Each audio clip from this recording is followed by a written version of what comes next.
Welcome, my dear guests, to the captivating expanses of my story. Chapter 11. In majestic majesty, the imposing dome hall rose above the sparkling towers of the capital.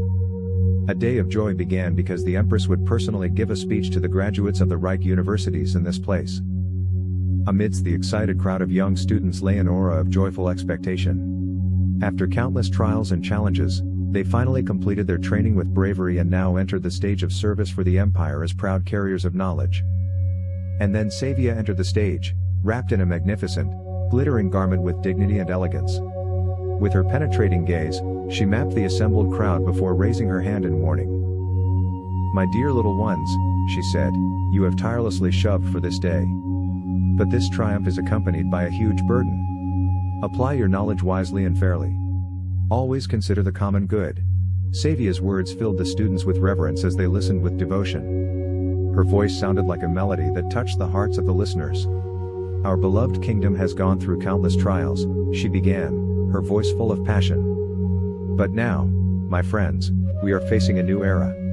It is an era of change, growth, and hope. Together, we can create a galaxy filled with peace and progress." Her words sounded through the room and found reflection in the souls of those present. It was a call to action that kindled their hearts and winged their dreams. A bold applause filled the room as Savia showed her radiant smile of satisfaction. The youths were filled with an unwavering desire for action, which gave Savia hope.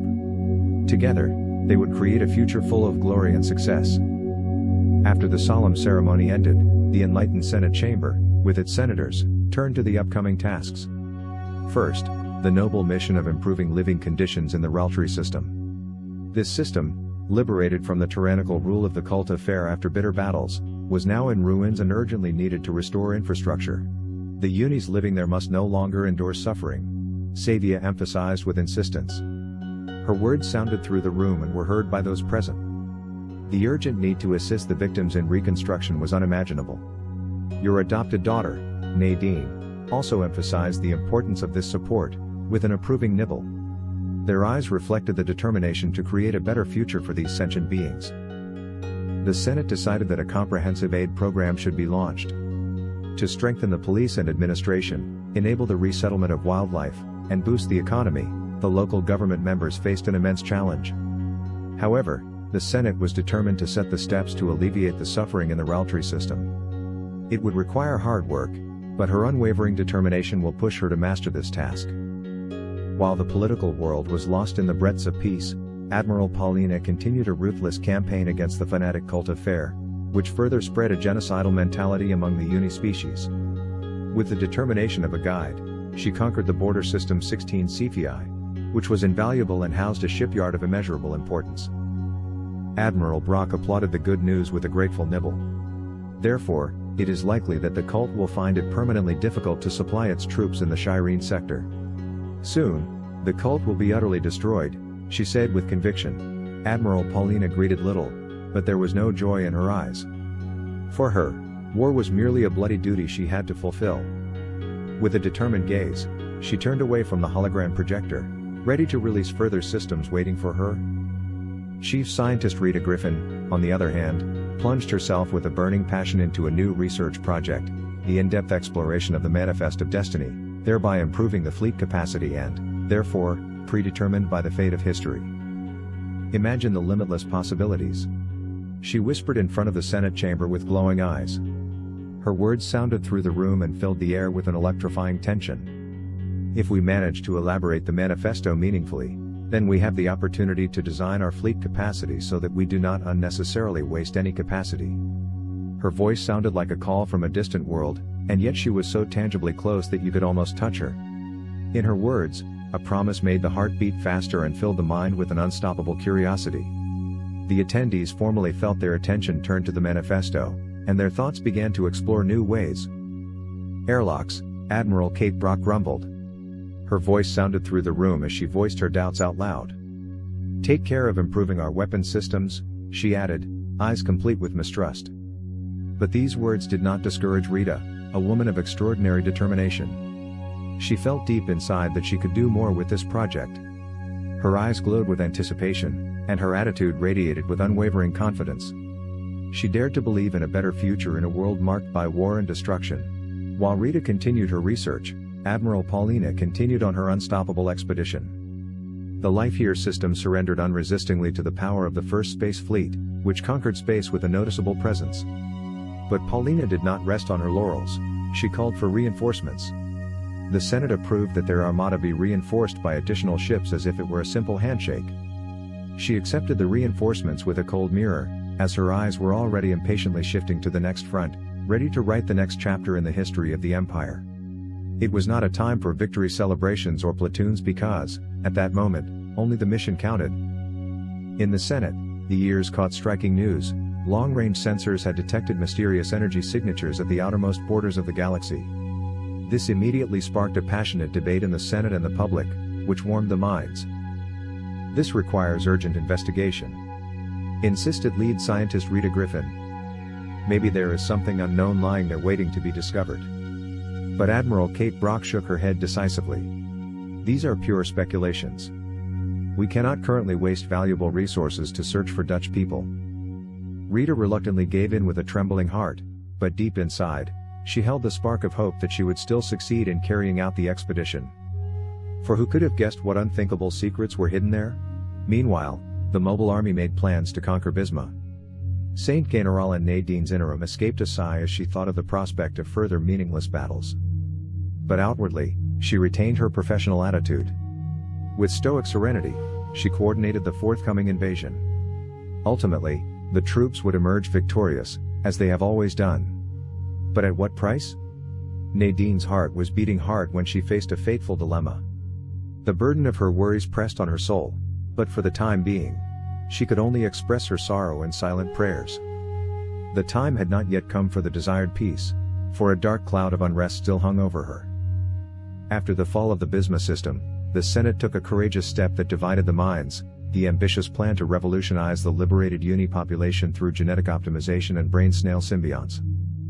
"This will unite our cultures in wonderful harmony," said the Grand Inquisitor Kasach with bright eyes. But Saint Nadine felt rejected by this plan. It was when people sought genetic improvement based on their faith, but the other when they chose to do so for other sentient beings. Nadine retreated into her world of thought after breaking the hologram connection. "Can we manipulate identity with such refinement?" she asked. The Senate had already voted in favor. So, Nadine left nothing but to pray quietly for the salvation of the affected. Amid Nadine's suffering, Sector Governor Katerina Halba shone on Vokwerk in triumphant glow. With the implementation of the most stringent security measures, crime on this planet has been almost eradicated. "The restoration of order is completed," declared Catherine calmly.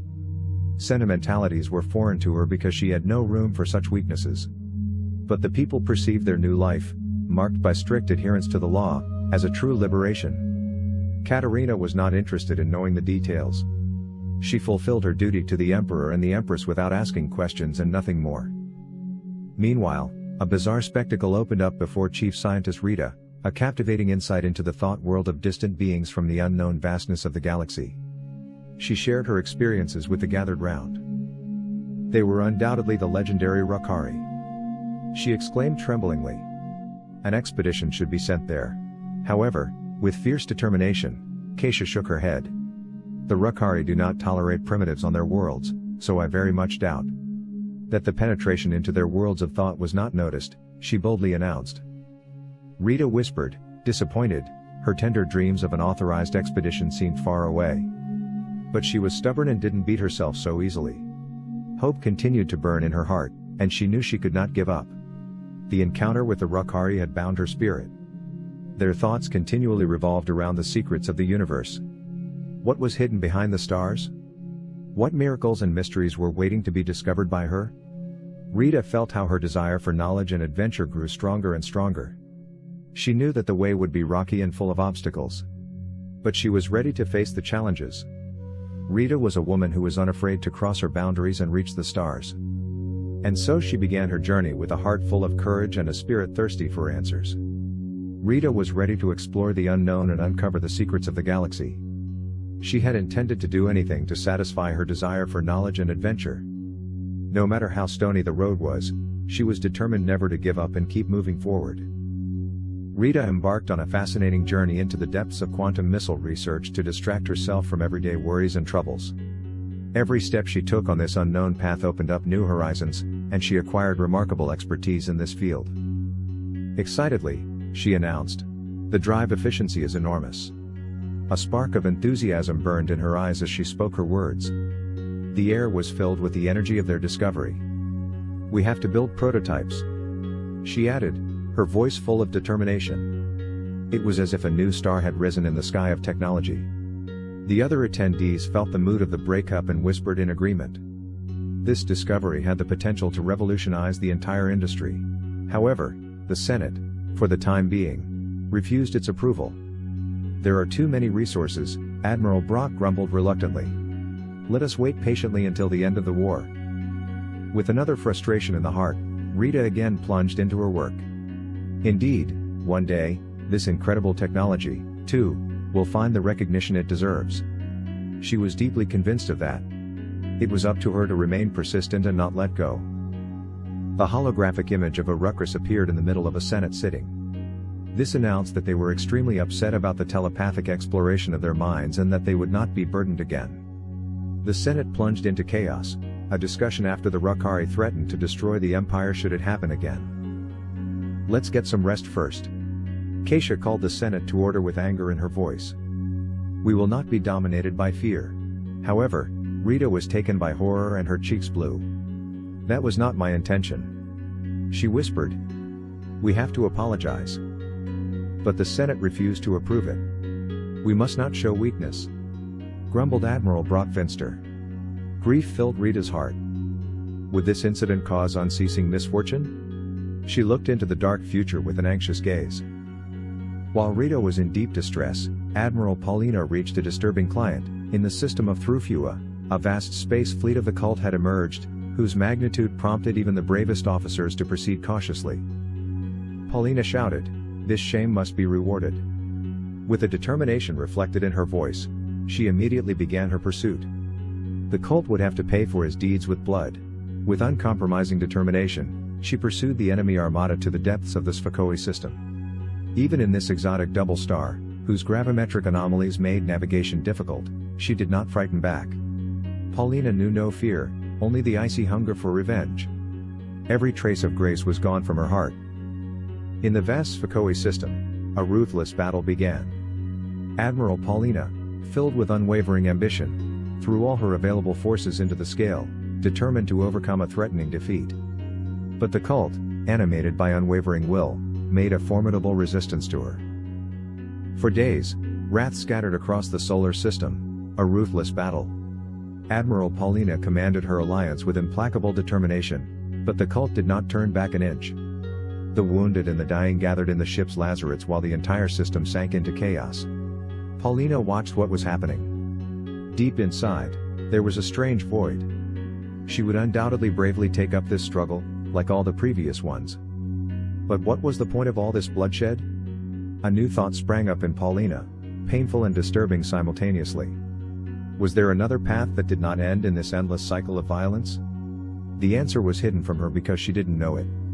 However, at that moment, for the first time, she felt a sense of commitment and a shocking realization that this war was a pointless cruelty.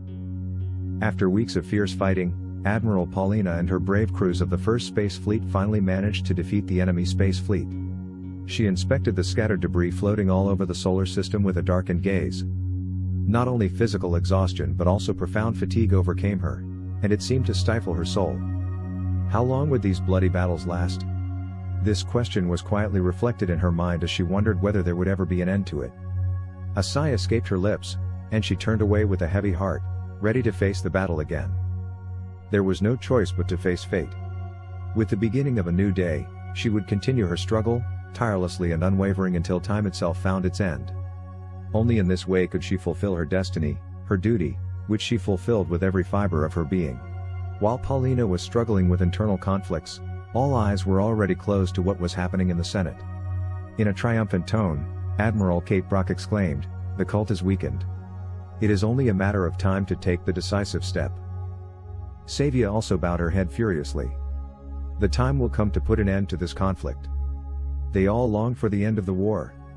Savia knew that peace could not be forced. Patience was needed, as was wise action. In the hope that the Senate would retain a clear mind, Savia remained patient. The time for reconciliation had not yet come, but she could formally feel the change, like a gentle breeze that slowly but surely approached.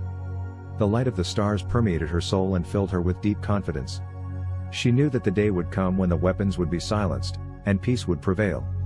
At this point, she had to hold firmly. Thus, another year of war was about to come to an inevitable end, marked by immense suffering and bitter struggles, but also by tender lights of hope, shining like precious jewels in the darkness.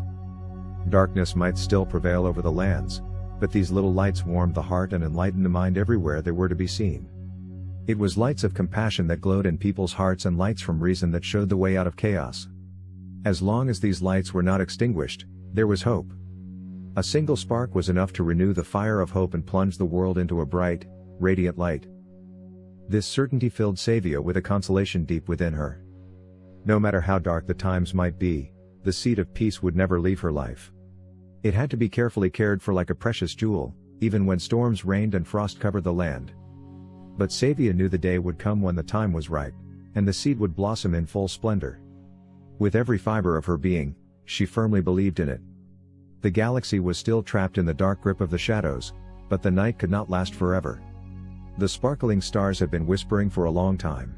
With a whole heart and a spark of hope in sight, Savia looked forward to the coming year. Rita and Nadine could feel a change slowly underneath the war's surface. While Paulina steadfastly advanced her bold campaign, Rita, with increasing devotion, turned to the in-depth exploration of harmonic technologies. With a voice of determination and wisdom, she urged her dear colleagues to devote themselves to the tools of progress rather than continue on the path of destruction. Because deep in her heart, she knew the people wanted nothing more than a precious peace that filled their souls. The Senate bowed to her efforts with a skeptical gaze, but Rita could not be distracted from her path. Deep inside, she firmly believed that science could bring hope and healing. You only had to give her one chance to prove it. So she continued her research work tirelessly, day after day, without rest or rest. There was also a call for change in the depths of Nadine Heimer's soul. Like a delicate little flower struggling persistently through the rough soil, she began to raise her voice to open criticism. With every courageous word she uttered, she penetrated the darkness of ruthless warfare and urged to be moderate. Their words were like a shining star in the darkness, calling on people to stop and reflect. Let us find ways to protect the precious good of life rather than destroy it, she preached with a passion flowing deep from her heart. It was an era in which a new era, full of opportunities and challenges, captured the galaxy. The path before them was still long, but the direction was clear, away from violence, to healing. At all corners and ends, there was a tender blossom of change. Few dared to believe in the success of these delicate buds. But Savia, she knew better. She realized it only took patience and dedication to water and care for her carefully. In the depths of the earth, where darkness reigns, and hope threatens to fade, lies a rough ground that is hardly touched by the sun. But even in this troubled environment, where life seems to be dying, a hidden potential is waiting to be discovered. Savia had a special gift of recognizing and bringing this potential to flourish. She knew that every seed laid on the earth had a chance to grow and develop. With her unwavering conviction and persistent commitment, she managed to impress even the most skeptical people with the beauty and power of your idea. Hey, I would be happy if you could give my video a like, leave a comment and subscribe to my channel to stay up to date.